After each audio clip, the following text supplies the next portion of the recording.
دو سوال دونوں طرف سے ہوں گے. پہلا سوال اسلام آباد والوں سے. حضرت نوح علیہ السلام کی کشتی کتنے عرصے میں تیار ہوئی تھی؟ 100 سال کے عرصے میں تیار. حضرت نوح علیہ السلام کی کشتی 100 سال کے عرصے میں تیار ہوئی. جواب درست ہے. 100 سال میں تیار ہوئی یہ کشتی کتنے عرصے تک طوفان کے تھپیڑوں میں چکر لگاتی رہی؟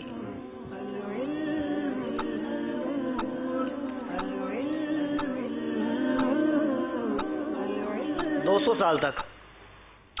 آپ نے کہا کہ 200 سال تک طوفان کے تھپیڑوں میں چکر لگاتی رہی اور آپ کا جواب بالکل غلط ہے. 6 ماہ تک طوفان کے تھپیڑوں میں چکر لگاتی رہی. باری ہے ہمارے اسلام آباد والوں کی. قرآن پاک میں کس عمر کو ارذل العمر قرار دیا ہے؟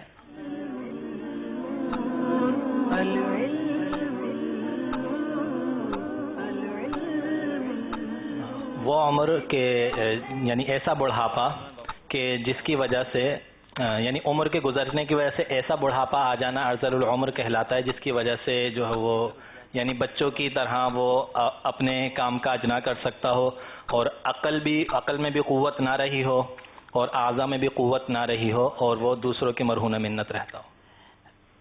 انسان کی وہ طویل عمر جس میں انسان کے تمام قوا مزمحل اور بیکار ہو جاتے ہیں، اور آدمی بالکل ہی ناقص القوا، کم عقل اور قلیل الفہم ہو کر بچپن کی حیت کے مثل عقل و دانائی اور ہوش و خرد سے عاری اور نسیان کے غلبے سے سارا علم بھول جاتا ہے اور اٹھنے بیٹھنے چلنے پھرنے سے مجبور ہو جاتا ہے.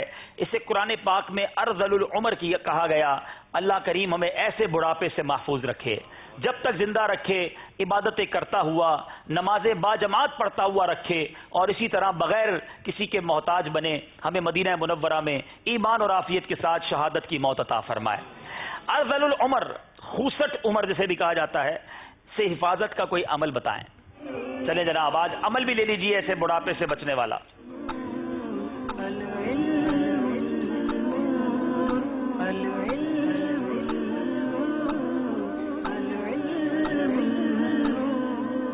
ایک صحابی رضی اللہ تعالیٰ عنہ کا قول ہے کہ جو بندہ قرآن پاک کی تلاوت کرے، اسے یاد کرے یا اس کو سمجھ کر اس پر عمل کرے، وہ کھوست عمر سے محفوظ رہے گا.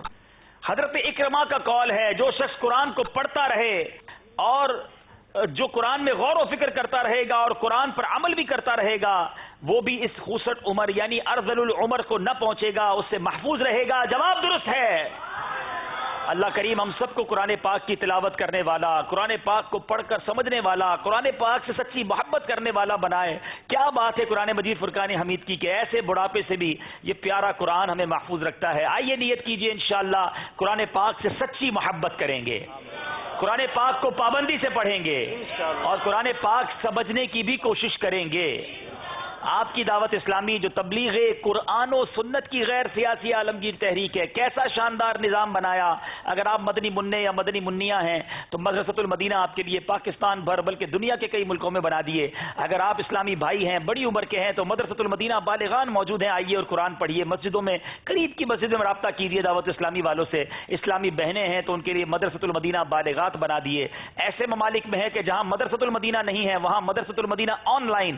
جی ہاں، آپ دعوت اسلامی.net پر جائیے اور وہاں جا کر مدرسۃ المدینہ آن لائن میں داخلہ لے لیجئے اور گھر بیٹھے اپنے وقت کے مطابق انٹرنیٹ کے ذریعے قرآن پاک پڑھیے. اب اتنی سہولتیں ہوں اور پھر بھی ہم قرآن نہ پڑھیں، پھر بھی ہم قرآن نہ سمجھیں تو پھر یہ ہماری ہی کمزوری ہے. اور اب آسان تفسیر بھی صراط الجنان کی صورت میں مکتبۃ المدینہ نے عطا کر دی ہے. کم و بیش 7 جلدیں آ چکی ہیں. ویب سائٹ پر بھی اسے اپلوڈ کرنے کی سہولت دے دی گئی ہے. سب کچھ آپ کے لیے آسان ہے. اب وقت آپ نے دینا ہے اور قرآن کے نور سے اپنے دلوں کو منور کرنا ہے.